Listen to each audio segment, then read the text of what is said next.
David from Guitarist here, and we are looking at the Emprize Harrier. It could be Emprize, I don't know, I've never heard it pronounced, so one way or the other we've got it right. It's a Harrier amp. Anyway, as you can see, beautiful sort of dark beigey cream Tolex covered pine cabinet, the way they used to make them. It's a British company, and here we've got two separate channels. There's a rhythm channel and there's a lead channel, and they are modelled on the sounds of two different decades of Fender amps, if you like. The lead channel is modelled after a Fender 50s amp, the famous 50s sound that is much sought after. The other one is the 60s, and so you've got the combination of two very highly sought after sounds coming out of the same amp. So what more could you want? The two channels are foot switchable. We also have a toggle here on the front of the amp should you want to operate it manually like that, use in the studio or whatever. We also have reverb here, and we have tremolo, and interestingly the amp comes in two different flavors. Effectively you can get it without trem if you want it, in which case you have an additional control which is a mid-range control. So should you not use tremolo, or you want to use a tremolo pedal, you do have the option not to have it on the amplifier. These are hand built, so they're all customer ordered and everything. The other thing is it comes with an Eminence speaker, an Eminence Alessandro speaker, but if that's not quite to your taste, then you can have any speaker you like, effectively. The output is 20 watts, and it's a loud 20 watts. It'll handle pub gigs, rehearsals, that sort of thing. It's very, very efficient, all valve driven. What more can I say?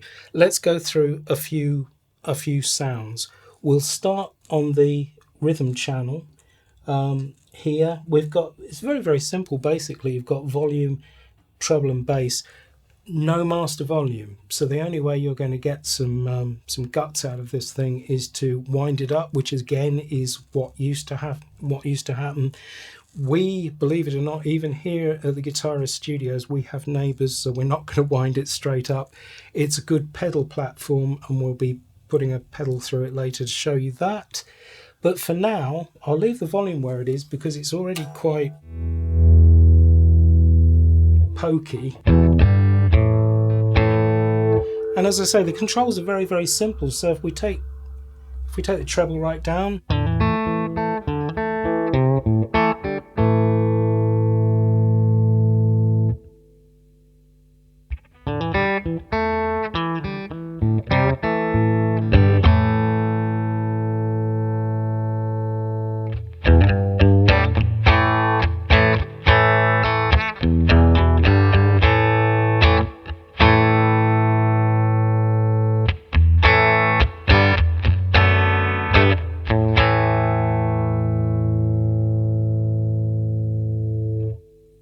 if we look at the bass, it's a very, very similar story. Take the bass off.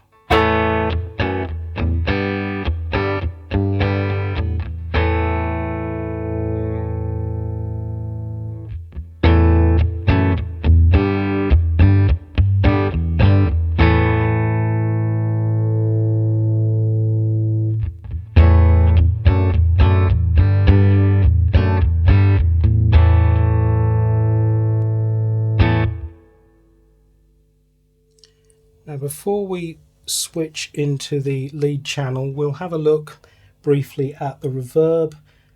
We've got it, I had it on about sort of 22, quarter two there. This is without.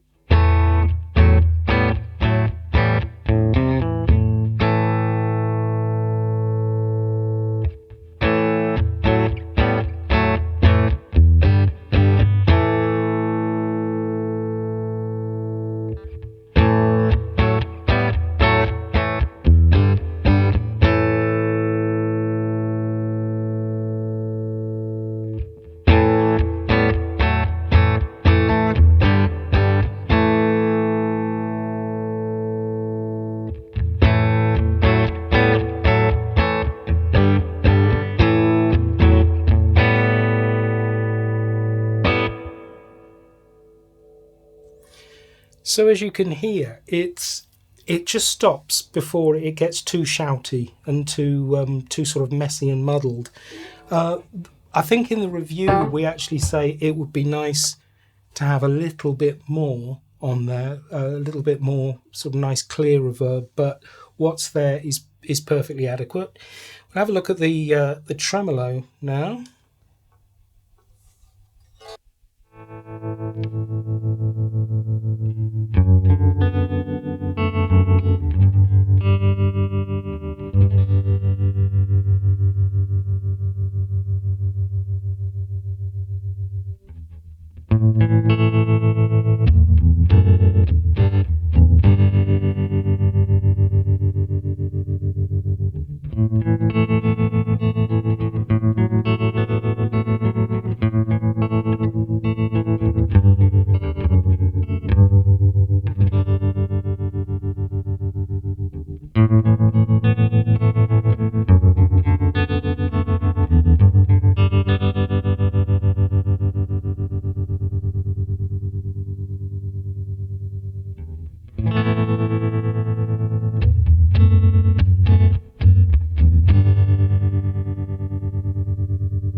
So as you can hear, it covers a lot of bases there. You've got everything from sort of very, very subtle atmospheric to right up to sort of surf madness if you need it.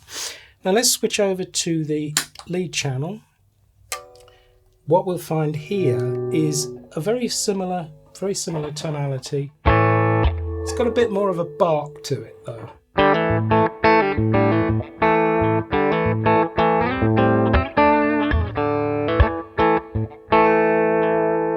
See, it has that sort of mid-range fullness to it on this channel. At any rate, let's just see what the tone control does.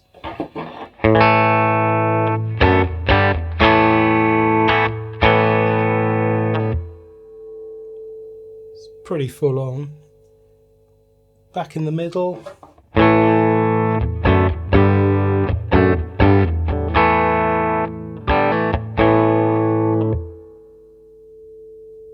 Taken down.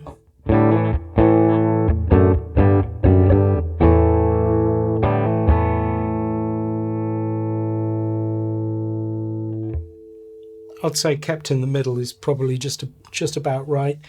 Now, as I've said, the only way you're going to get a lead sound out of this, if you want to use the internals of the amplifier, is to jack it right up, which we can't do.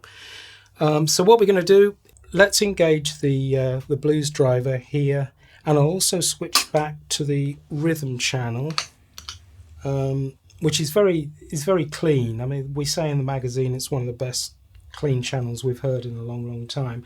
So this is what it sounds like with a bit of hair on it.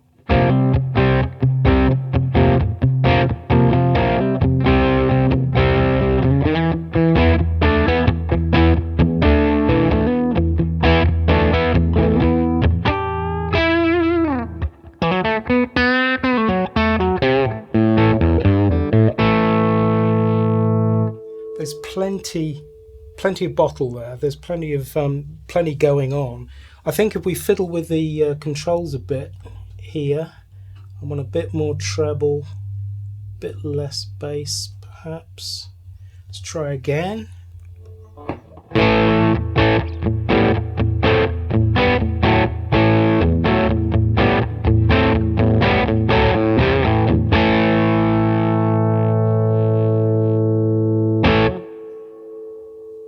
Nice and throaty again. I don't think it's possible to actually get a bad sound out of this amplifier, I must admit, because the controls are very, very subtle, but they actually do their job marvelously well. We will just give you a brief taste of what the pedal's like on the lead channel. It adds an awful lot more kind of layeriness, as you might imagine. So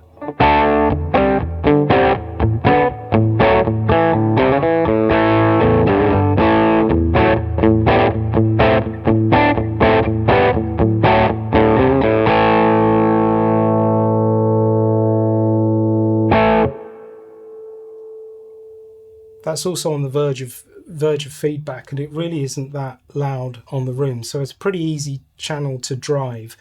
It's got, again, that sort of mid-range, almost sort of half-open wah-wah pedal sound to it, which some people might like, other people might decide to stick with the rhythm channel as it is clean and very pedal friendly. So around 1600 mark gets you a hand-built, hand-wired, all-valve 20-watt combo, twin channels, the best of two Fender amps, optional trem. As I say, you get a mid-range, extra mid-range knob if that's your thing, plus reverb. It's a great little amp. So let's hear a little bit more of it.